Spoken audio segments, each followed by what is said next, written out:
कितने हैं 6 है। तो मैंने आपको बताया था 6 है तो आपके पास हाइब्रिडेशन क्या आएगा sp3d2 और जो ज्योमेट्री है वो कैसी होगी ऑक्टाहेड्रल होगी। तो ये चीज मैं आपको पहले भी सिखा चुका हूं, ऑक्टाहेड्रल के अंदर सारी पोजीशंस क्या होती हैं सेम होती है। तो अगर आप ऑक्टाहेड्रल ज्योमेट्री बनाओ तो आपके पास ऐसे 4 बॉन्ड्स इस प्लेन में होंगे, एक बॉन्ड ऊपर एक बॉन्ड नीचे होगा और यहाँ पे सभी बॉन्ड्स क्या होते हैं 90 डिग्री एंगल पर होते हैं। तो यहाँ पर ऑल पोजीशंस आर सेम, ठीक है, सारी की सारी पोजीशंस यहाँ पर क्या होती है सेम होती है। कुछ इस तरह से हम ऑक्टाहेड्रल ज्योमेट्री को वापस से दिखा सकते हैं। तो ये सब हम लोग बहुत अच्छे से सीख चुके हैं हाइब्रिडेशन के अंदर पहले से ही। और इस तरह से आपके पास बीच में सेंट्रल एटम होगा और उसके ऊपर 6 बॉन्ड्स बन रहे होंगे। सभी ये बॉन्ड एंगल्स 90 डिग्री, ये वाला बॉन्ड एंगल भी 90 डिग्री है, ये वाला बॉन्ड एंगल भी 90 डिग्री है, इसलिए यहाँ पे सारी पोजीशंस आइडेंटिकल होती है। ये मैं आपको बता चुका हूँ। ये जब 4 बॉन्ड बने हैं वो s plus p x plus p y plus एक और कौन सा ऑर्बिटल काम में आएगा d x square minus y square से बने हुए हैं। और ये वाले ऑर्बिटल जो हैं D Z square and P Z के कॉम्बिनेशन से बने हुए हैं, ठीक है।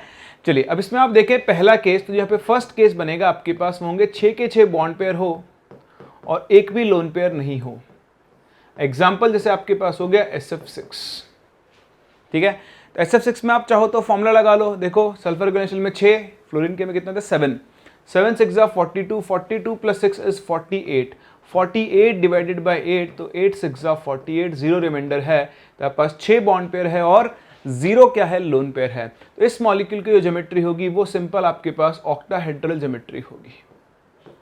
तो सारे बॉन्ड सेम है, ये आपके पास केस बन गया इक्विवेलेंट हाइब्रिडाइज्ड ऑर्बिटल्स का।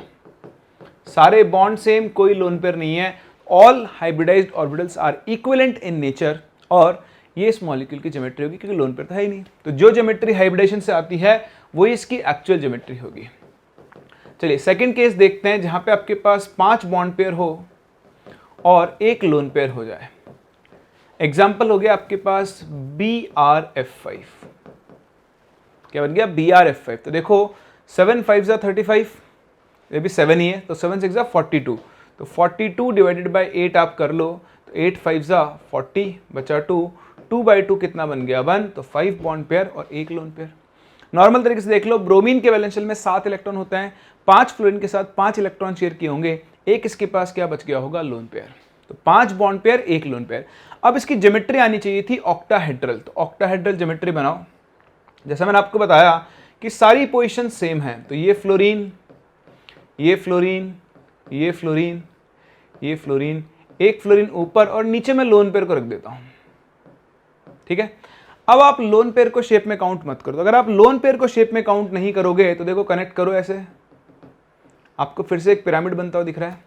लेकिन ये जो पिरामिड है इसका बेस कैसा है स्क्वायर है, तो इस ज्योमेट्री को हम लोग बोल देते हैं पहली बात तो स्क्वायर पिरामिडल, एक चीज।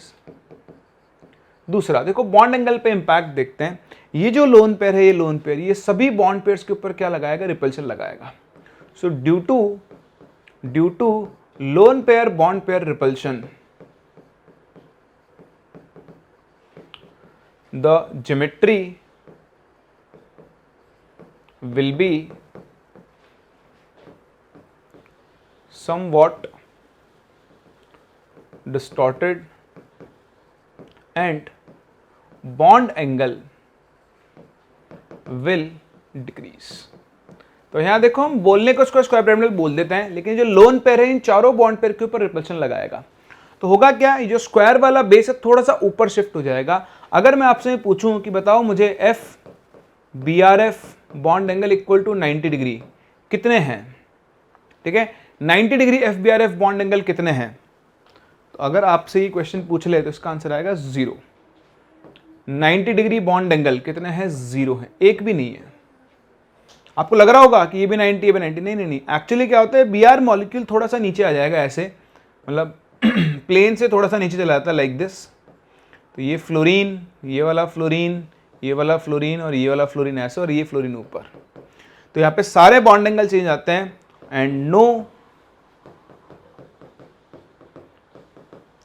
FBrF bond angle is 90 degree. तो ये आपको देखने पर लग सकता है कि 90 डिग्री होगा, बट एक्चुअली लोन पेयर इन चारों फ्लोरीन को धक्का मारता है ऊपर की तरफ, तो ऐसे जैसे इस प्लेन में थे ना, तो ये ऐसे हल्का सा ऊंचा हो जाता है, तो Br यहाँ बीच में आ गया, फ्लोरीन यहाँ ऊपर आ गए, और बॉन्ड एंगल 90 डिग्री से क्या हो जाता है, कम हो जाता है। तो ध्यान रखना, अगर आपसे कोई पूछ ले कि BrF5 में कितने 90 डिग्री बॉन्ड एंगल है, तो आप आंसर दोगे 0, एक भी 90 डिग्री बॉन्ड एंगल नहीं है। समझ में आ रहा है? चलिए बहुत ही बढ़िया, फिर चलते हैं इसके तीसरे केस पर, कॉपी कर लो फटाफट से। डन। तो इसका तीसरा केस है, थर्ड केस, जहां पर आपके पास क्या होंगे, 4 बॉन्ड पेयर और 4 bond pair plus 2 lone pair होंगे। एग्जाम्पल हो गए जैसे आपके पास XeF4, फॉर्मूले से निकाल लो। तो अगर आप फॉर्मूले से निकालना चाहो XeF4 के अंदर, तो देखो noble gas 8 electron valence shell में, फ्लोरीन 7 इलेक्ट्रॉन, 28 + 8 36, 36 को डिवाइड करो 8 से, सो 36 डिवाइडेड बाय 8, तो 8 2 जा 8 4 जा 32, कितना बचा 4, 4/2 कितना बन गया 2, तो ये 4 बॉन्ड पेयर और ये क्या बनेगा 2 लोन पेयर, XeF4। तो 4 bond pair 2 lone pair, hybridisation फिर से वो sp3d2 है, जैसा मैंने आपको बताया भाई ऑक्टाहेड्रल ज्योमेट्री में सारी पोजीशंस क्या होती हैं, सेम होती हैं। तो आप फ्लोरीन और लोन पेयर कहीं पर भी रख दो, तो ये आपके 4 फ्लोरीन एटम्स आ गए, और लोन पेयर्स को ऊपर नीचे रख दो। आप बोलोगे सर मैं तो लोन पेयर को इधर रखना चाहता हूँ, देखो दो आप एक लोन पेयर यहाँ, जैसे आप मान लो आप यहाँ रखते हो, समझना चीज़ों को, सिर्फ ये नहीं कि आपको ज्योमेट्री बनानी नहीं चाहिए, आपको और भी एस्पेक्ट देखने आने चाहिए, आप खुद समझना। अगर मैं एक लोन पेयर यहाँ रख दूँ और एक लोन पेयर यहाँ रख दूँ और बाकी फ्लोरीन रख दूँ, तो आप देखो यहाँ पर दोनों लोन पेयर के बीच में 90 डिग्री रिपल्शन है बिटवीन लोन पेयर्स। तो ये क्या होता है, मॉलिक्यूल आपका अनस्टेबल हो जाता है, इसलिए ये गलत है। आप बोलो सर मैं एक लोन पे इधर और एक लोन पे इधर रख दूं, तो वो सही है, फिर उसका कोई मतलब नहीं हो, तो आपने इसको ये घुमा दिया है, समझ रहे हो? मतलब अगर मैं ज्योमेट्री ऐसे बना दूं, ये ज्योमेट्री अगर मैं ऐसे बना दूं कि यहां ज़ेनॉन रख दिया, एक लोन पेयर इधर, एक लोन पेयर इधर, यहां फ्लोरीन, यहां फ्लोरीन, यहां फ्लोरीन, यहां फ्लोरीन, तो ये और ये आइडेंटिकल है, दीज आर बोथ आइडेंटिकल, इन दोनों में कोई फर्क नहीं है।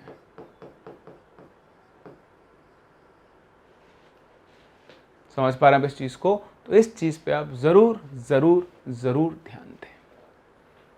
क्लियर है? कर लेंगे। तो यहाँ पास 3 केस है। अब आप सोच रहे होंगे कि एक और केस पॉसिबल है। हाँ, सोच तो आप सकते हो, सोचने की उसने मना किया है। तो अगर आप ये सोच रहे हो कि 4th केस पॉसिबल हो, 3 bond pair plus 3 lone pair, तो ऐसा केस पॉसिबल नहीं है। अब आप कहें कि हाँ ठीक है पॉसिबल नहीं तो मत पढ़ो, नहीं नहीं, उसका रीजन देखते हैं कि क्यों पॉसिबल नहीं है। ऐसा क्या है कि पॉसिबल नहीं है? तो आप देखो, आप एक ऑक्टाहेड्रल ज्योमेट्री बनाओ। ये आपने एक ऑक्टाहेड्रल ज्योमेट्री बनाई है, ठीक है। तो ए बी 8 ले लेता हूँ, इसमें 3 तो बी मॉलिक्यूल्स ले लेते हैं, मतलब 3 तो बी एटम्स हैं और 3 आपके पास लोन पेयर आ जाएंगे। तो सारी पोजीशन सेम है, कहीं पर भी रख दो। अब देखो जैसे आप इनको रखोगे तो यहाँ पर आपको बहुत स्ट्रॉन्ग रिपल्शन दिखेंगे। ये दोनों में 90 डिग्री रिपल्शन, ये दोनों लोन पेयर में भी 90 डिग्री रिपल्शन, इस लोन पेयर का इन तीनों बॉन्ड्स पर 90 डिग्री रिपल्शन, ठीक है। तो यहां पर आप देखें, आपके पास 2 तो हैं 90 डिग्री लोन पेयर रिपल्शन, और आपके पास देखो 3 इधर से 3 total 6 90 degree lone pair bond pair repulsion है। तो 2 90 डिग्री लोन पेयर रिपल्शन है डायरेक्ट, और 6 आपके पास lone pair bond pair repulsion है। तो यहां पर क्या होता है, बहुत ज्यादा रिपल्शन होता है। So due to high repulsion,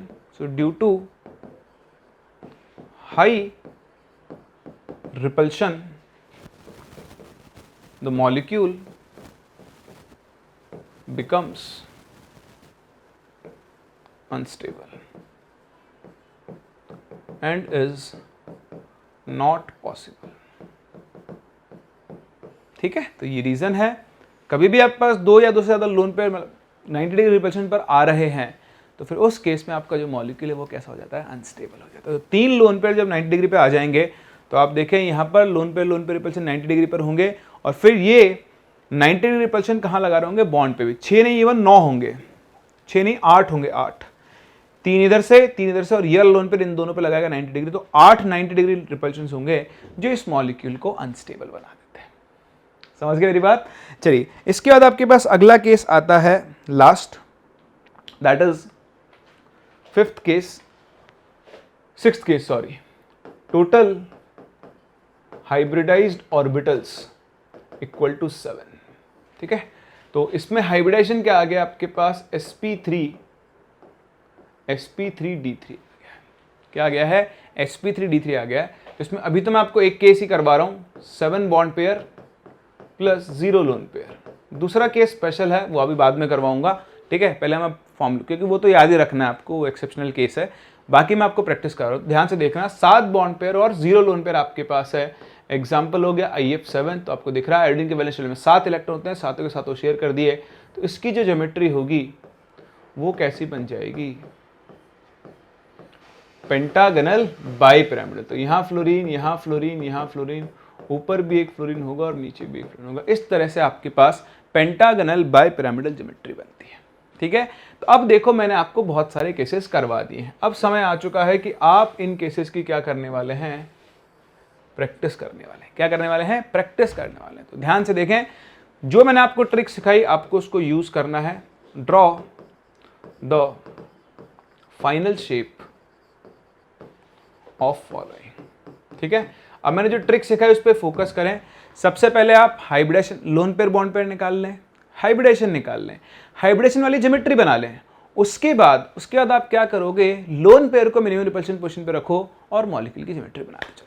ठीक है, तो बहुत सारे मॉलिक्यूल्स है जो मैं आपके सामने लिखने जा रहा हूँ। आपके पास है PO4 3-, आपके पास है ClO 3-, आपके पास है ClO4-, पास है ClO2-, आपके पास है XeO3, लेट से आपके पास है XeOF4, लेट से आपके पास है XeO2F2, और आप ले लो आपके सामने बहुत कंपाउंड्स अपने पास, ये तो हो ही गया है। ठीक है, और मैं आपको ले चलता हूँ O3 ले लो एक बार आप। ठीक है, ये आप देख चुके हो। एक आप ClF4 प्लस देख लो।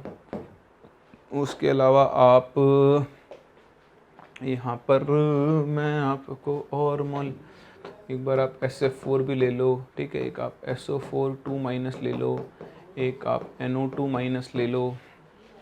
उसके अलावा आप NH4 प्लस देख लो, NO3- भी देख लो। ठीक है, SO2 जैसे आप देख चुके हो, SO3 देख लो, O3 आप ले चुके हो, I3- आप कर ही चुके हो, और आप PCl4 प्लस देख लो, आप PCl6- देख लो। ठीक है, ऐसे बहुत सारे अलग अलग मॉलिक्यूल्स आप सामने लिखे जा सकते हैं। तो इन सब मॉलिक्यूल्स की फाइनल शेप आपको बतानी है। आप आराम से इन्हें ट्राई करें, जो मैंने ट्रिक सिखाई उसको लगाने की कोशिश करें, फिर हम इनको डिस्कस करते हैं। चलिए, हो गया। तो ये शुरू करते हैं इनकी ज्योमेट्रीज निकालना। आई होप आप लोगों ने सारी कर ली होंगी। ठीक है, अब देखते हैं एक एक करके। जैसे पहले बात कर रहे हैं PO4 3- के लिए, तो PO4 3-, अब आप चाहे तो फॉर्मूला लगा सकते हैं। तो ध्यान से देखिए, पहले फॉर्मूला लगा रहा हूं, फिर नॉर्मल तरीके से सिखाऊंगा आपको। मैं दोनों तरीके सिखाऊंगा, परफेक्ट कर दूंगा इसमें तो मैं आपको। आप देखो, फॉस्फोरस के वैलेंस शेल में 5 इलेक्ट्रॉन होते हैं, तो 5 हो गए। ऑक्सीजन में कितने होते हैं, 6। 24 + 5 29, और -3 की वजह से 3 इलेक्ट्रॉन और जाएंगे, तो 32 इलेक्ट्रॉन्स हैं टोटल। डिवाइड बाय 8 कर दो, तो 8 4 = 32, रिमाइंडर 0 है। 4 बॉन्ड पेयर, तो हाइब्रिडेशन है sp3, और ज्योमेट्री कैसी हो जाएगी, टेट्राहेड्रल, क्योंकि इसमें लोन पेयर नहीं है। तो दिखने में ज्योमेट्री कैसी होगी, तो फॉस्फोरस है। अब देखो, अभी तक मैंने आपको सिखाया है, अगर आपने ठीक से सीखा है तो मुझे बताने की जरूरत नहीं कैसे बनेगा। 3- मतलब 3 ऑक्सीजन नेगेटिव चार्ज वाले हैं, तो जो नेगेटिव वाले चार्ज वाले हैं वो सिंगल बॉन्ड से जुड़ेंगे, और जो न्यूट्रल है वो डबल बॉन्ड से जुड़ेगा। तो एक ऑक्सीजन डबल बॉन्ड से जुड़ेगा, और बाकी के 3 ऑक्सीजन देखो सिंगल बॉन्ड से जुड़ जाएंगे। ये इसकी टेट्राहेड्रल ज्योमेट्री हो गई। आप ऐसे भी देख सकते हो, फॉस्फोरस के पास 5 इलेक्ट्रॉन होते हैं। ठीक है, एक ऑक्सीजन डबल बॉन्ड से जुड़ा तो एक सिग्मा बॉन्ड, बाकी के 3 सिंगल बॉन्ड से जुड़ेंगे। पांचों के पांचों इलेक्ट्रॉन पेयर काम में आ गए, कोई लोन पेयर नहीं बचा। 4 बॉन्ड पेयर, हाइब्रिडेशन क्या आएगा, sp3। सेम के ClO3- में अगर आप देखो तो ClO3-, ध्यान से देखें, 6 3 18, 18 + 7 25 + 1 26, तो 26 डिवाइडेड बाय 8, 8 3 24, कितना बचा 2, 2/2 कितना हो गया 1। तो भैया यहाँ पर आ गए 3 बॉन्ड पेयर और 1 लोन पेयर। या फिर आप ऐसे देख लो, क्लोरीन वैलेंस शेल में 7 इलेक्ट्रॉन होते हैं, ClO3-, ऑक्सीजन ज़्यादा इलेक्ट्रोनेगेटिव है, एक ऑक्सीजन पे माइनस चार्ज आएगा, तो जो एक ऑक्सीजन पे माइनस चार्ज आएगा वो सिंगल बॉन्ड से जुड़ गया, तो 7 में से 1 इलेक्ट्रॉन शेयर हो गया। बाकी के 2 ऑक्सीजन डबल बॉन्ड से जुड़ेंगे, 2 और 2 4 काम में आ गए, 7 में से 5 काम में आ गए, 1 2 3 4 5, बचा 1 लोन पेयर। तो देखो 3 bond pair plus 1 lone pair, दोनों में सेम केस आ रहा है, ठीक है। अब आप देखो 3 bond pair 1 lone pair, geometry आनी चाहिए थी टेट्राहेड्रल, लेकिन एक तो आ गया लोन पेयर, तो बाकी की ज्योमेट्री आप निकाल लो। तो एक लोन पेयर को यहां बिठा देते हैं, है ना, चारों पोजीशन सेम है, टेट्राहेड्रल है, तो यहाँ लोन पेयर को बिठा दो, यहाँ डबल बॉन्ड ऑक्सीजन को, यहाँ पर भी एक डबल बॉन्ड ऑक्सीजन, यहाँ O माइनस। तो देखो ज्योमेट्री कैसी बन गई इसकी, पिरामिडल, सिंपल। कैसी ज्योमेट्री बन गई है, पिरामिडल बन गई है ना। कुछ नहीं करना, लोन पेयर बॉन्ड पेयर निकालो, लोन पेयर को मिनिमम रिपल्शन पोजीशन पे रखो, लोन पेयर को फाइनल शेप में काउंट मत करो, जो बच गई वही उस मॉलिक्यूल की फाइनल ज्योमेट्री है। आगे बढ़े, ClO4 माइनस, ClO4 माइनस, तो ClO4 माइनस को अगर आप देखोगे फॉर्मूला लगा लो, 6 4 24 प्लस 1 25 प्लस 7 32, 32/8, तो सेम आ गया, 4 बनेगा, हाइब्रिडाइजेशन क्या होगा, sp3 होगा, और ज्योमेट्री क्या होगी, टेट्राहेड्रल होगी। देखो स्ट्रक्चर बनाना आपको सिखाई दिया है, क्या होगा यहाँ पर, Cl एक ऑक्सीजन नेगेटिव चार्ज के साथ और बाकी सारे ऑक्सीजन किससे जुड़े हुए होंगे, इस तरह से डबल बॉन्ड से जुड़े हुए होंगे, टेट्राहेड्रल ज्योमेट्री, ठीक है। चलिए आगे चलें, कौन है, ClO2 माइनस। अब देखो ClO2 माइनस आ गया, तो फिर से फॉर्मूला लगा लो, 18 प्लस 7 25 प्लस 1 26, लाहौल बिला कुव्वत, गलत लिया, 6 2 12, सॉरी 12 प्लस आप क्या लिखोगे, देखो 6 2 12 प्लस 7 19 प्लस 1 20, तो 20 डिवाइड बाई 8, तो 8 2 16, 4 बचा, 4/2 is 2, आइला यहाँ तो 2 बॉन्ड पेयर और 2 लोन पेयर आ गए, तो 2 बॉन्ड पेयर 2 लोन पेयर, बताओ हाइब्रिडेशन क्या आ जाएगा, sp3 आएगा। अब अगर ये हाइब्रिडेशन sp3 है, तो आपके पास ClO2 माइनस में sp3 हाइब्रिडेशन देखो, तो 2 बॉन्ड पेयर, तो एक ऑक्सीजन नेगेटिव चार्ज के साथ और एक ऑक्सीजन डबल बॉन्ड के साथ, और बाकी के 2 क्या होंगे, लोन पेयर, बन गया sp3। लोन पेयर को शेप में काउंट मत करो, तो ये आपके पास बेंट V शेप आ गई है, तो ये इसकी फाइनल शेप हो गई। कुछ नहीं करना, कुछ याद नहीं करना, लोन पेयर बॉन्ड पेयर निकालो, हाइब्रिडेशन वाले स्ट्रक्चर बनाओ, लोन पेयर को मिनिमम रिपल्शन पोजीशन पे रखो और उसे फाइनल शेप में काउंट मत करो। अगला मॉलिक्यूल है XeO3। XeO3 देखो सारे ऑक्सीजन न्यूट्रल है, अब नॉर्मल तरीके से चलते हैं, सारे ऑक्सीजन न्यूट्रल तो डबल बॉन्ड बनेगा, तो ज़ेनॉन के पास 8 इलेक्ट्रॉन होते हैं, 3 ऑक्सीजन के लिए 2 2 2 करके 6 इलेक्ट्रॉन शेयर कर लिए, तो यहाँ पर 3 बॉन्ड पेयर और 1 लोन पेयर आना चाहिए। अब आप चाहो तो फॉर्मूला लगा लो, 6 3 18, 18 प्लस 8 26, ये रहा 3 बॉन्ड पेयर 1 लोन पेयर। तो देखो सेम केस है, बस ज़ेनॉन आ गया है, तो ज्योमेट्री क्या बन जाएगी, Xe एक तो आ गया lone pair, double bond O, double bond O, double bond O, इसकी शेप बन गई पिरामिडल। आराम से प्रैक्टिस करो, आराम से, हर एक केस को अच्छे से करो, ठीक है। आपके पास यही टाइम है, 11th क्लास स्टूडेंट्स के पास यही टाइम होता है जिसको अच्छे से यूटिलाइज करके अपने कंसेप्ट्स को, अपने फंडामेंटल्स को बहुत स्ट्रॉन्ग कर सकते हैं, ये सबसे इंपॉर्टेंट पार्ट होता है, ठीक है। ऐसे देखो XeOF4, XeOF4, अगर आप XeOF4 को देखोगे तो ज़ेनॉन के वैलेंस शेल में कितने इलेक्ट्रॉन्स हैं, 8, है ना। अब ध्यान से देखना, फ्लोरीन तो सिंगल बॉन्ड बनाता है, तो 4 यहाँ शेयर कर लिए, 2 यहाँ शेयर किए, 6, 8 में से 6 शेयर कर लिए, 1 बचा, तो 1 तो हो गया क्या आपके पास लोन पेयर, और 4 और 1 5, ये बन गया देखो 5 bond pair plus 1 lone pair. Normal तरीका फॉर्मूले से लगाना है, फॉर्मूले से कर लो, 7 4 28, 28 प्लस 6 34, 34 प्लस 8 इज 42, 42 को 8 से डिवाइड करो, तो भैया 8 5 40, 2/2 कितना हो गया 1, तो ये बन गया 5 bond pair 1 lone pair. Hybridisation क्या बन चुका है, sp3d2। तो ज्योमेट्री ऑक्टाहेड्रल होनी चाहिए, बट क्या होगा, ज़ेनॉन इधर 4 जगह पर 4 फ्लोरीन आ जाएंगे, 1 2 3 4, 1 लोन पेयर और 1 डबल बॉन्ड ऑक्सीजन, XeOF4, ये आंसर आ गया। क्या बनी ज्योमेट्री बताओ, ये बेस है ना, बेस स्क्वायर है, तो ये क्या बन गया, स्क्वायर पिरामिडल।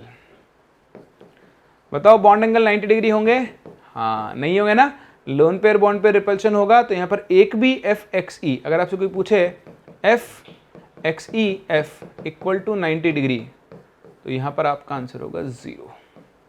कोई भी ये वाला बॉन्ड एंगल 90 डिग्री यहाँ पर नहीं होगा, चेंज हो जाएंगे। ठीक है, चलिए बहुत ही बढ़िया। तो हम चलते हैं थोड़ा और आगे और देखते हैं और मॉलिक्यूल। इसके बाद कौन था, XeO4 के बाद XeO2F2। अब देखो XeO2F2, तो जिनॉन का वैलेंस शेल वही 8 इलेक्ट्रॉन्स। अब 2 ऑक्सीजन है न्यूट्रल वाले, तो 4 इलेक्ट्रॉन यहाँ काम में आ गए, 2 आ गए होंगे यहाँ फ्लोरीन के पास, तो 2 बॉन्ड यहाँ और 2 बॉन्ड यहाँ, तो ये बन गया 4 बॉन्ड पेयर और 1 बच गया लोन पेयर। दिख रहा है ना भाई, 8 में से 4 ऑक्सीजन के 4 इलेक्ट्रॉन ऑक्सीजन के साथ, 2 फ्लोरीन के साथ, 6 हो गए और 1 बच गया लोन पेयर। अब देखो हाइब्रिडेशन आ गया इसका sp3d। ठीक है, ज्योमेट्री क्या बन जाएगी, ट्राइगोनल बाइपिरामिडल। तो ट्राइगोनल बाइपिरामिडल ज्योमेट्री है। अब देखो लोन पेयर कहां पर आता है, मिनिमम रिपल्शन पोजीशन पे। तो मिनिमम रिपल्शन पोजीशन पे लोन पेयर आएगा, तो आपकी जो इक्वेटोरियल पोजीशन है वो आपकी मिनिमम रिपल्शन पोजीशन है। और अब आपके पास डबल बॉन्ड भी है, ऑक्सीजन का डबल बॉन्ड, तो डबल बॉन्ड भी कहां पर आता है, मिनिमम रिपल्शन पोजीशन पर आता है। तो यहां पर देखें डबल बॉन्ड O, यहां पर भी देखें डबल बॉन्ड O, एक फ्लोरीन ऊपर और एक फ्लोरीन नीचे। बताओ, हाँ दिख रहा है, सी सॉ ज्योमेट्री क्या बन गई है, ये आपकी सी सॉ ज्योमेट्री होगी। समझ पा रहे मेरी बात को? तो सिंपल है, इस चीज पे भी आप ध्यान दें। अब देखो O3 में क्या होगा भाई, जब आपके पास सारे एटम सेम हो जाते हैं ना, तो आप किसी एक को सेंट्रल एटम मान लो। तो देखो 6 3 18, 18 डिवाइडेड बाई 8, तो 8 2 16, 2 बचा, 2/2 इज 1। तो क्या केस बन गया, 2 बॉन्ड पेयर और 1 लोन पेयर। देखो टोटल 3 आ गए, तो हाइब्रिडेशन क्या आ गया, sp2 आ गया। अब एक ऑक्सीजन और sp2 में 3 चीजें हैं, एक तो लोन पेयर आ जाएगा, एक ऑक्सीजन डबल बॉन्ड से, चाहो तो आप दोनों को डबल बॉन्ड जोड़ दो, बट एक को हम कोऑर्डिनेट बॉन्ड से दिखाते हैं ऑक्टेट को कंप्लीट करने के लिए। तो ये देखो, ये आपके पास आ गई बेंट और एंगुलर ओजोन की स्ट्रक्चर। सिंपल है। और देखें, और कौन था O3 के बाद, ClF4+। आइए ClF4+ से बात करते हैं। तो ClF4+ अगर आप देखो, तो यहाँ देखो फॉर्मूला लगा ले पहले, 7 5 जा 35, क्लोरीन फ्लोरीन दोनों के वैलेंस शेल में 7 होते हैं। 35 + 1 की वजह से एक इलेक्ट्रॉन गया, तो 34। तो 34 डिवाइडेड बाई 8, 8 4 जा कितना होता है 32, 2/2 इज 1। तो ये क्या बन गया, 4 bond pair plus 1 lone pair. अरे ये तो भी देखा हुआ लगा, अरे ये रहा, देखो हाइब्रिडेशन क्या आ जाएगा, sp3d। अब अगर हाइब्रिडेशन sp3d है तो ज्योमेट्री क्या बनेगी, ट्राइगोनल बाइपिरामिडल। एक जगह लोन पेयर है और बाकी जगह पर आपके 4 फ्लोरीन है। देखो 7 में से 1 2 3 4 5 6 यहाँ आ गए, 1 + 4 से गया। बताओ ज्योमेट्री इसकी भी क्या बन गई, सीसॉ। क्या याद रखना पड़ा, कुछ याद नहीं रखना पड़ा, कुछ भी याद रखने का नहीं। अब आपको मजा आ रहा होगा ना, जो अब आप तक अपने सीखा अभी तक उन सबका यहाँ यूज हो रहा है। ऐसे देखो SF4, तो SF4 को अगर आप देखो, SF4 सल्फर के वैलेंस शेल में 6 इलेक्ट्रॉन होते हैं, 4 शेयर कर लिए, 1 बचा होगा। या फिर अब आप चाहो तो फॉर्मूला लगा लेना, अब मैं नॉर्मल तरीके से ही जा रहा हूँ। हाइब्रिडेशन sp3d सेम केस आ गया, करने की जरूरत ही नहीं। अब तो देखो, अब आप इतने परफेक्ट हो जाओगे, लिखना ही नहीं पड़ेगा, देख के ही बता दोगे। 4 बॉन्ड पेयर 1 लोन पेयर दिख रहा है, ज्योमेट्री क्या आने वाली है, सीसॉ। खत्म क्वेश्चन। ये कर लिया, सेम ही तो है ना। वही मैं आपसे कह रहा था, 1-2 लेक्चर के बाद तो आप ना, अगर आप ढंग से प्रैक्टिस कर रहे हो ना, तो आप सिर्फ देख कर बता दोगे कि मॉलिक्यूल की ज्योमेट्री क्या है, आपको दोबारा सोचना ही नहीं पड़ेगा। ये देखें SO4 2-, तो अगर हम SO4 2- की बात करें तो फिर से देखो सल्फर वैलेंस शेल में, जैसा आप देखना चाहो कर लो। ऑक्सीजन सल्फर एक ही फैमिली का मेंबर है, तो 6 5 जा 30 × 2 32, 32 डिवाइडेड बाई 8, 4 बॉन्ड पेयर है और 0 लोन पेयर है। हाइब्रिडेशन क्या आ गया, sp3, ज्योमेट्री क्या आ जाएगी, टेट्राहेड्रल। और आप ज्योमेट्री बना भी सकते हो। देखो सल्फर है, 4 में से 2 ऑक्सीजन नेगेटिव चार्ज वाले हैं और 2 ऑक्सीजन पॉजिटिव चार्ज वाले हैं, सॉरी न्यूट्रल वाले हैं, तो उनको डबल बॉन्ड से जोड़ दो। ये आ गया है ना। चलिए ऐसे देखें NO2-, तो अगर आप NO2- में देखें तो ऑक्सीजन के वैलेंस शेल में 6 इलेक्ट्रॉन, 6 2 12 + 5 17 और -1 की से एक और 18, 18 डिवाइडेड बाई 8, तो 8 2 16, 2/2 इज 1। तो ये क्या बन गया आपके पास, 2 bond pair plus 1 lone pair. 2 bond pair 1 lone pair, hybridisation आ चाहिए sp2। तो नाइट्रोजन के पास एक तो हो गया लोन पेयर, 2 बॉन्ड पेयर है, 1 ऑक्सीजन माइनस चार्ज के साथ सिंगल बॉन्ड और एक ऑक्सीजन डबल बॉन्ड के साथ न्यूट्रल वाला। ज्योमेट्री देखो ये भी क्या बन गई, बेंट और एंगुलर। अभी आप बॉन्ड एंगल पे फोकस मत करो, मैं आपको अलग से पढ़ाऊंगा बॉन्ड एंगल कंपेयर करना निकालना, अभी उन पे बिल्कुल फोकस मत करो। अभी तो सिर्फ ज्योमेट्री और शेप बनाना सीखो, सही है। इसके बाद था NO3 माइनस, सॉरी, तो अगर हम NO3 माइनस की बात कर रहे हैं, NO3 माइनस तो गिन लो, 18 6 3 जा प्लस 5 23 प्लस 1 24, 24 डिवाइडेड बाई 8 8 3 जा 24, रिमाइंडर 0। तो यहाँ आपके पास 3 बॉन्ड पेयर है। तो देखो नाइट्रोजन 3 ऑक्सीजन में से एक नेगेटिव चार्ज वाला है, एक डबल बॉन्ड। अब अगर दूसरे ऑक्सीजन को मैं डबल बॉन्ड से बना दूंगा तो नाइट्रोजन पेंटावेलेंट हो जाएगा। नाइट्रोजन पेंटावेलेंट नहीं हो सकता है। क्यों नहीं हो सकता है, ये रहा उसका रीजन। नाइट्रोजन के इलेक्ट्रॉनिक कॉन्फ़िगरेशन बनाओ 2s2 2p3, तो नाइट्रोजन की यही एक्साइटेड स्टेट भी है। तो नाइट्रोजन के पास सिर्फ 3 ही अनपेड इलेक्ट्रॉन है, तो वो 3 ही बॉन्ड बना सकता है। चौथा बॉन्ड वो बना सकता है, लेकिन वो चौथा बॉन्ड कौन सा बॉन्ड बनेगा, फिर कोऑर्डिनेट बॉन्ड बनेगा इस तरह से। तो देखें sp2 हाइब्रिडाइजेशन है, ज्योमेट्री क्या हो जाएगी, ट्राइगोनल प्लेनर।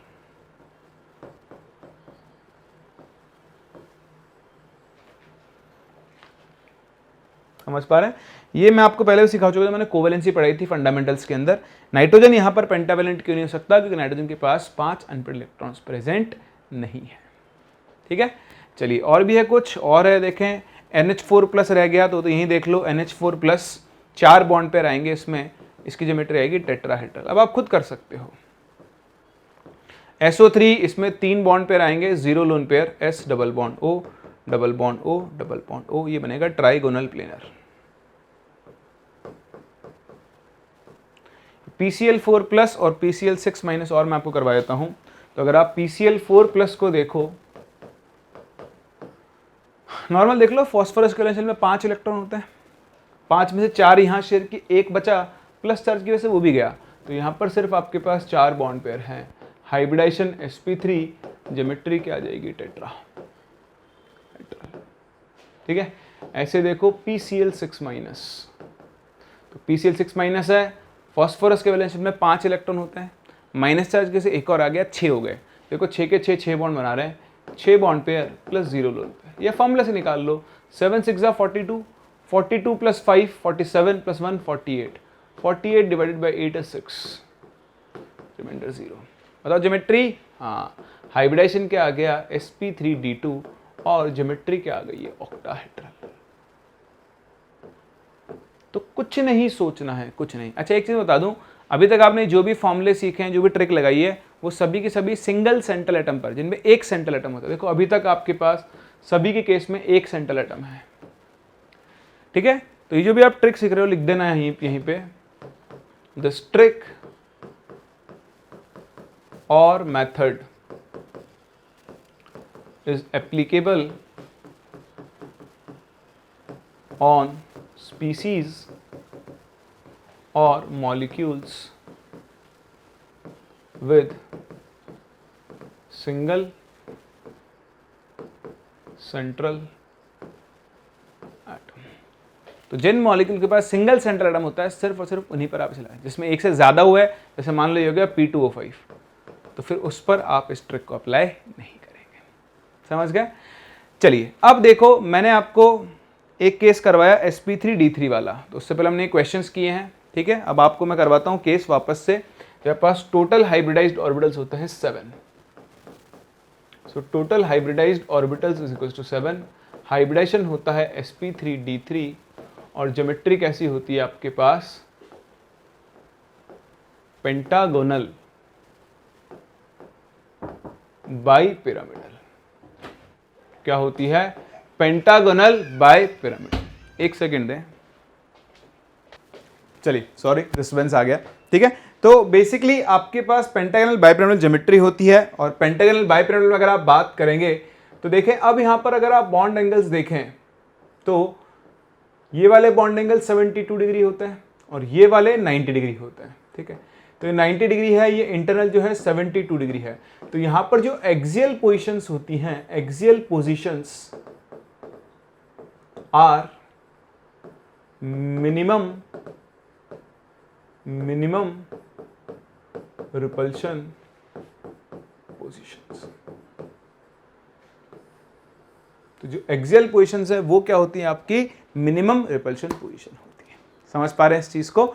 चलिए, अब पहला केस तो आपको बता ही चुका हूं, IF7। दूसरा केस लेते हैं जहां पर आपके पास 6 bond pair plus 1 lone pair होता है। तो देखें, इसका एक बहुत ही अच्छा केस है, दैट इज XeF6।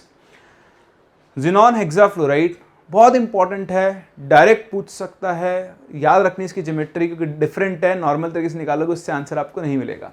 तो देखिए यहाँ पर जिनॉन के पास 1 लोन पेयर बच जाएगा, 6 बॉन्ड पेयर हैं। तो अगर आप नॉर्मल अपने जो तरीका हम लोगों ने जो ट्रिक सीखी है, अगर आप उसको यहाँ पर अप्लाई करते हैं तो यहाँ xenon fluorine fluorine fluorine fluorine fluorine fluorine और 1 लोन पेयर कहाँ पर आ जाएगा, इस पोजीशन पे आ जाएगा। ठीक है, एक्सियल पोजीशन पे। अब आप देखो इसके हिसाब से ज्योमेट्री बननी चाहिए पेंटागनल पिरामिडल। जैसे स्क्वायर पिरामिडल होता था वैसे हो गया पेंटागनल पिरामिडल। ये हमारी ट्रिक से है, बट ये नहीं होती है। ठीक है, इसकी जो एक्चुअल ज्योमेट्री होती है, इसकी ज्योमेट्री को हम बोलते हैं डिस्टॉर्टेड ऑक्टाहेड्रल। क्या बोलते हैं? डिस्टॉर्टेड ऑक्टाहेड्रल, या फिर आप इसे कैप्ड ऑक्टाहेड्रन के नाम से भी जानते हो। तो डिस्टॉर्टेड ऑक्टाहेड्रल या फिर आप इसे कैप्ड ऑक्टाहेड्रन के नाम से जानते हो। तो ऐसी ज्योमेट्री के अंदर क्या होता है, देखो ध्यान से देखना, यहां पर ये जिनॉन है, इधर फ्लोरीन है, इधर फ्लोरीन है, इधर फ्लोरीन है, इधर फ्लोरीन है। ठीक है, एक फ्लोरीन यहाँ पर ऐसे ऊपर है और एक फ्लोरीन यहाँ पर ऐसे नीचे है। ठीक है, तो आप देखो कनेक्ट करोगे तो आपको ये ऑक्टाहेड्रल ज्योमेट्री बनती दिखाई देगी। बहुत ध्यान से समझना, बहुत ही इंपॉर्टेंट है, स्पेशल केस है, ऑब्वियसली आपको थोड़ा ध्यान में रखना पड़ेगा, like this.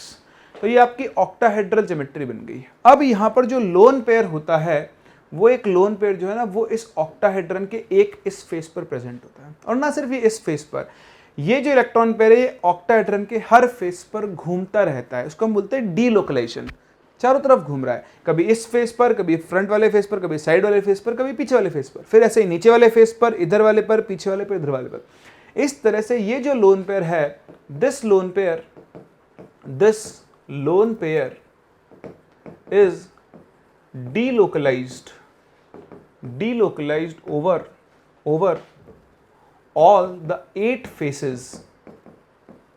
faces of the octahedron। ये इस ऑक्टाहेड्रन के 8 फेसेस पर क्या होता है, delocalized होता है, and is known as a stereochemically active lone pair. किसके नाम से आप इसे जानते हो? एक स्टीरियोकेमिकली एक्टिव लोन पेयर के नाम से आप इसे जानते हो। ध्यान रखना, जिस किसी के अंदर स्टीरियोकेमिकली एक्टिव लोन पेयर होता है उसके नाम के आगे हम कैप्ड ऑक्टाहेड्रल लगाते हैं, और इस लोन पेयर की प्रेजेंस की वजह से हम इसे डिस्टॉर्टेड ऑक्टाहेड्रल या फिर कैप्ड ऑक्टाहेड्रल स्ट्रक्चर बोलते हैं। ऐसी सिर्फ एक ही और स्ट्रक्चर होती है, एक XeF6 हो गया, एक आपके पास बन जाएगा IF6-। इन दोनों केसेस में ये सेम ज्योमेट्री बनती है। ठीक है, इसी के अंदर 6 bond pair plus 1 lone pair में अगर आप देखोगे तो आप देखो, मैं आपको एग्जांपल देता हूं, ICl6-, ठीक है, SbCl6-3-, या फिर आपके पास TCl6-2-। देखो आयोडीन वेसल में 7 इलेक्ट्रॉन होते हैं, 6 बॉन्ड बनाए, तो यहां पर भी 6 bond pair plus 1 lone pair है। यहां पर भी देखो 6 बॉन्ड पेयर हैं, 5 होते हैं, वैलेंस शेल में -3 की वजह से 8 हो गए, तो 1 लोन पेयर बच गया। ये तीनों सेम केस है, प्लस 1 लोन पेयर है, लेकिन इन सब के अंदर इनकी ज्योमेट्री होती है वो रेगुलर ऑक्टाहेड्रन होती है, रेगुलर ऑक्टाहेड्रल। ठीक है, ये आपके लिए एडिशनल इंफॉर्मेशन है। In these species stereochemically active lone pair is absent। ठीक है। तो यहाँ पर जो आपका स्टीरियोकेमिकली एक्टिव लोन पेयर है ये क्या होता है, एब्सेंट होता है, इसलिए ये रेगुलर ऑक्टाहेड्रल लोन पेयर तो होता है बट वो स्टीरियोकेमिकली एक्टिव नहीं होता है, ठीक है। ऐसा मत लिखो लोन पेयर इज एब्सेंट, आप इसमें ऐसे लिख देना रादर कि this species lone pair is not stereochemically active. तो यहाँ तो लोन पेयर ऑक्टाहेड्रन के हर फेस पर घूमता रहता है, लेकिन यहाँ पर ऐसा कुछ भी नहीं होता है। समझ पा रहे मेरी बात को? तो इस चीज़ के ऊपर आप ज़रूर ध्यान दें, ये एक बहुत ही इंपॉर्टेंट ज्योमेट्री है, that is your XeF6। Direct आपसे पूछ सकता है XeF6 की ज्योमेट्री क्या होती है, डिस्टॉर्टेड ऑक्टाहेड्रल, या फिर आप इसे कैप्ड ऑक्टाहेड्रन के नाम से भी जानते हैं। चलिए देखिए, ऐसे ही मैं आपको इसी के अंदर एक और केस सिखाऊं, IF5- अगर आपके पास है तो देखो आयोडीन के वैलेंस शेल में 7 इलेक्ट्रॉन होते हैं, 5 इसने शेयर कर लिए तो 5 बॉन्ड पेयर, ठीक है। 3 बचे थे, माइनस चार्ज के से एक और आ गया और 2 लोन पेयर।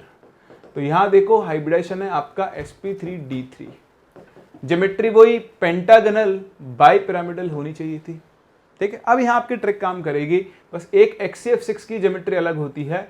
तो ध्यान से देखें, यहां पर आपका आयोडीन होगा, ये आपकी नॉर्मल पोजीशन है और मिनिमम रिपल्शन पोजीशन यहाँ पर होती है एक्सियल पोजीशन। तो अगर आप IF5- की ज्योमेट्री देखें तो दोनों लोन पेयर को मिनिमम रिपल्शन पोजीशन पे रखो और ये आपकी इसकी ज्योमेट्री बन गई है पेंटागनल प्लेनर। तो इस तरह से आप क्या कर सकते हो, बड़े आराम से ज्योमेट्रीज वगैरह निकाल। तो ये जो मैंने आपको चीजें सिखाई है अभी आपके आगे तक काम में आएंगी, इनके ऊपर आप जरूर ध्यान दें। कुछ नहीं करना, जो मॉलिक्यूल दिया उसमें loan pair bond pair count करो, अगर उसमें लोन पेयर प्रेजेंट नहीं है तो उसकी ज्योमेट्री वही होगी जो हाइब्रिडेशन से आती है, और अगर लोन पेयर प्रेजेंट है तो फिर उसकी ज्योमेट्री आपको लोन पेयर को कहाँ रखना होता है, मिनिमम रिपल्शन पोजीशन पे, और वहीं से आपको उसकी ज्योमेट्री मिलेगी। समझ पा रहे हैं? चलिए तो आइए शुरू करते हैं कुछ क्वेश्चंस के साथ जो कि आपसे जेईई मेंस और एडवांस दोनों के अंदर पूछे गए हैं। तो देखें क्वेश्चंस, चलिए पहले तो हम जेईई मेंस के क्वेश्चंस को कवर करते हैं, है ना। ये देखें AIEEE 2003 का क्वेश्चन है, 03 का क्वेश्चन है। बहुत ही सिंपल सा क्वेश्चन है आपके पास कि पेयर ऑफ स्पीसीज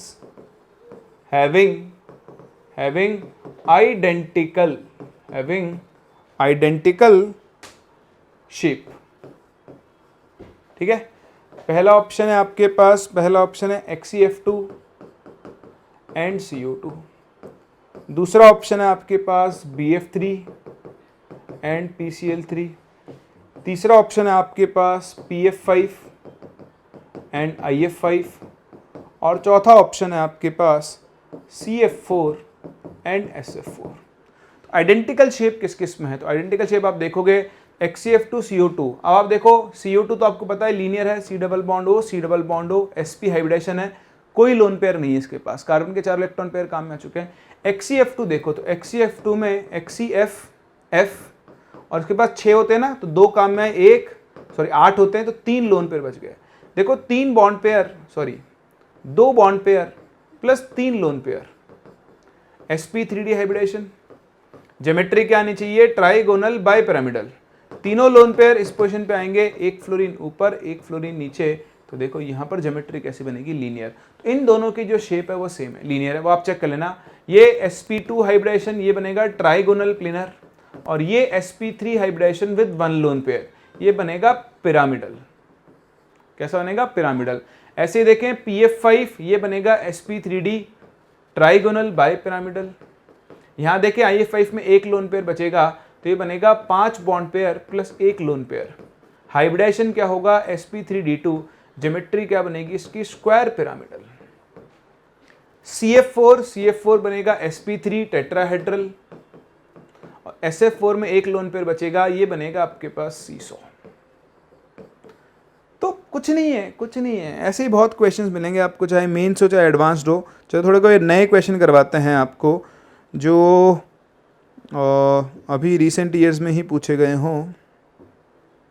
देखो एक क्वेश्चन पूछा गया आपसे, ये क्वेश्चन है आप देखो क्वेश्चन है जेई मेंस 2020 का, तो 2020 का ये क्वेश्चन है आपका, और क्वेश्चन बड़ा ही सिंपल है। आपको XeF5 माइनस एंड XeO3F2 इनकी शेप बतानी है। शेप स्ट्रक्चर लिखा हुआ है, तो जो भी बना है शेप या स्ट्रक्चर जो भी बोल दो बनानी है आपको। तो बनाओ भाई। XeF5 माइनस, देखो जिनॉन के वैलेंस शेल में 8 इलेक्ट्रॉन होते हैं, 5 फ्लोरीन के साथ शेयर किए होंगे, कितने बचे 3, और माइनस चार्ज की वजह से एक और आगे होगा। तो ये बन गया आपका 5 bond pair plus 2 lone pair. और आपको अभी बताया मैंने ये, देखो हाइब्रिडेशन हो गया sp3d3, ज्योमेट्री कैसी हो गई, पेंटागनल बाइपिरामिडल, लेकिन एक्सियल पोजीशंस लोन पेयर वाली होंगी। तो ये जिनॉन, यहाँ फ्लोरीन, यहाँ फ्लोरीन, यहाँ फ्लोरीन, यहाँ फ्लोरीन, यहाँ fluorine. XeF5 minus, 5 bond pair 2 lone pair, pentagonal planar geometry हो गई है। क्या हो गई है? पेंटागनल प्लेनर है कहीं पर, तो डी ऑप्शन दिया हुआ है, एक ही ऑप्शन में दिखा हुआ है पेंटागनल प्लेनर, उसी से आंसर आ जाएगा आपका। बट फिर भी इसको भी देख लो। देखो जिनॉन के वजह में 8 इलेक्ट्रॉन होते हैं, 6 इलेक्ट्रॉन तो डबल बॉन्ड बनाने के काम में आ गए और 2 काम में आ गए सिंगल बॉन्ड के, तो सारे के सारे 8 काम में आ गए। मतलब आपके पास यहाँ पर सिर्फ 5 बॉन्ड पेयर है। तो 5 बॉन्ड पेयर है तो हाइब्रिडेशन क्या आ जाएगा? sp3d, लोन पेयर नहीं है, तो ट्राइगोनल बाइपिरामिडल ज्योमेट्री। अब ऑक्सीजन डबल बॉन्ड बनाएगा तो मैंने आपको सिखाया था मल्टीपल बॉन्ड और लोन पेयर हमेशा कहां पर आएंगे? Minimum repulsion position. ध्यान रखना, अगर आपने इस ज्योमेट्री को ऐसे बना दिया तो आपका गेम हो चुका है।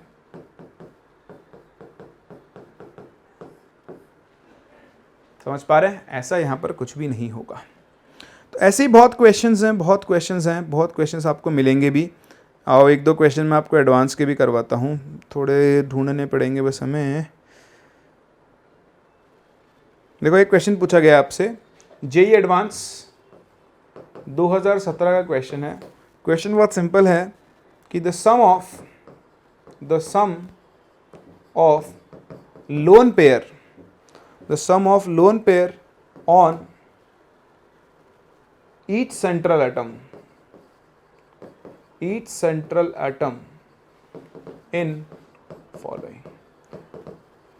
स्पीसीज। तो जो स्पीसीज दी हुई है उनमें सेंट्रल एटम में आपको लोन पेयर्स का सम निकालना है। एक है आपके पास TBr6 2-, एक है आपके पास BrF2+, एक है आपके पास SnF3, और एक है आपके पास XeF3-।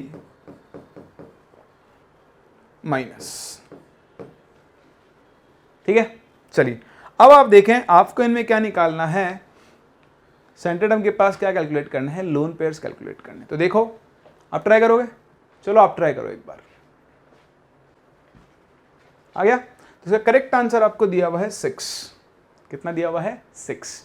अब आप देखो बहुत आसान है। अब सर आपने, लेकिन आपने जो पढ़ा है वैसा तो है ही नहीं है। अरे वैसा ही तो है, मैंने आपको देखो कैलकुलेट करना सिखाया।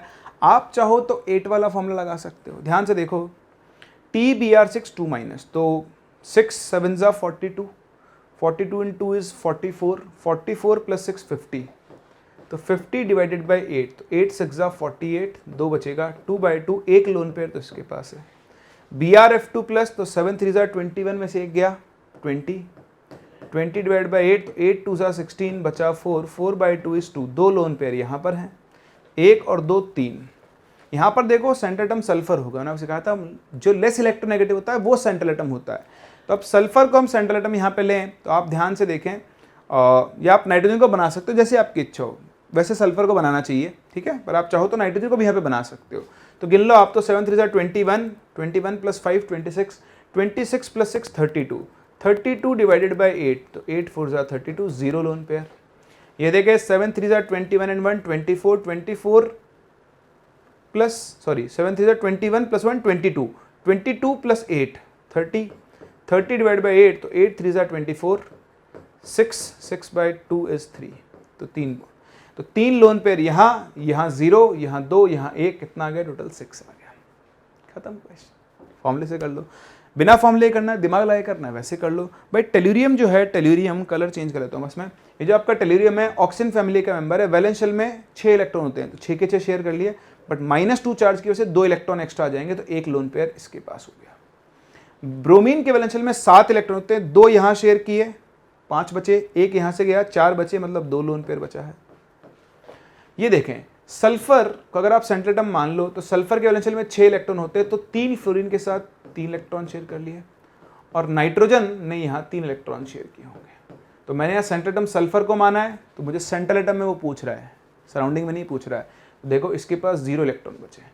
अगर आप नाइट्रोजन को मान लो, बोलो सर मैं तो नाइट्रोजन को मानूंगा, तो नाइट्रोजन को मान लो, तो देखो सल्फर नाइट्रोजन 3 फ्लोरीन के साथ 3 बॉन्ड बनाएगा और एक इसके साथ ये कोऑर्डिनेट बॉन्ड बनाएगा। तो अब सल्फर के 6 के 6 इलेक्ट्रॉन इंटैक्ट है, नाइट्रोजन के पास एक भी इलेक्ट्रॉन पेयर नहीं बचा है। कैसे भी कर लो, ये एडवांस है, आप कैसे भी घुमा लो, गलती नहीं निकलेगी।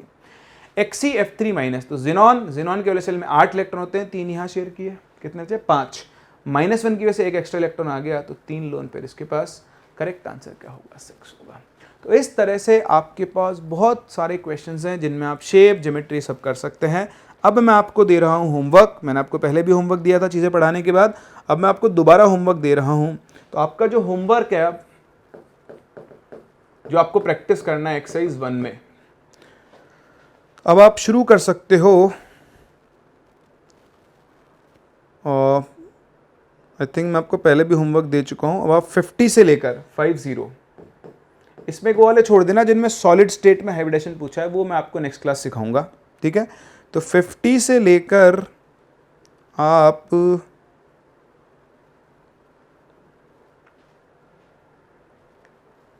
86 तक ये क्वेश्चंस हैं जिनकी आप प्रैक्टिस कर सकते हैं एक्सरसाइज 1 में। इनमें कहीं पर भी सॉलिड स्टेट वाला हो वो छोड़ देना, वो हम लोग आगे पढ़ेंगे, फिर उसके बाद तो बॉन्ड एंगल और ये सब आ जाएगा। तो अभी आप इन क्वेश्चंस की प्रैक्टिस करें, सभी हाइब्रिडेशन के ऊपर बेस्ड है। यहाँ पर जो भी आपसे सॉलिड स्टेट में हाइब्रिडाइजेशन पूछ ले उसको आप छोड़ देना, बाकी सारे क्वेश्चंस आप ट्राई कर सकते हैं। और एक प्रीवियस ईयर के क्वेश्चन तो मैं आपको बोलूँगा जब आप पूरा पढ़ लो तब एक साथ ही ट्राई करना, है ना, अभी उनको करने की ज़रूरत नहीं है। तो ये था आपका हाइब्रिडाइजेशन और VACP-RT, दोनों को मैंने आपको कंबाइन करके पढ़ाया। अगर मैं आपको इनको अलग अलग करके बहुत सारे केसेस बना के पढ़ाता ना, आपको समझ में नहीं आता। तो एक सिंपल से ट्रिक याद रखें, मॉलिक्यूल देखें, उसमें बॉन्ड पेयर लोन पेयर निकालें, हाइब्रिडेशन निकाल के हाइब्रिडेशन वाली ज्योमेट्री बना दें। लोन पेयर और मल्टीपल बॉन्ड कहाँ पर जाएंगे? हमेशा मिनिमम रिपल्शन पोजिशन पे। तो अगर मॉलिक्यूल में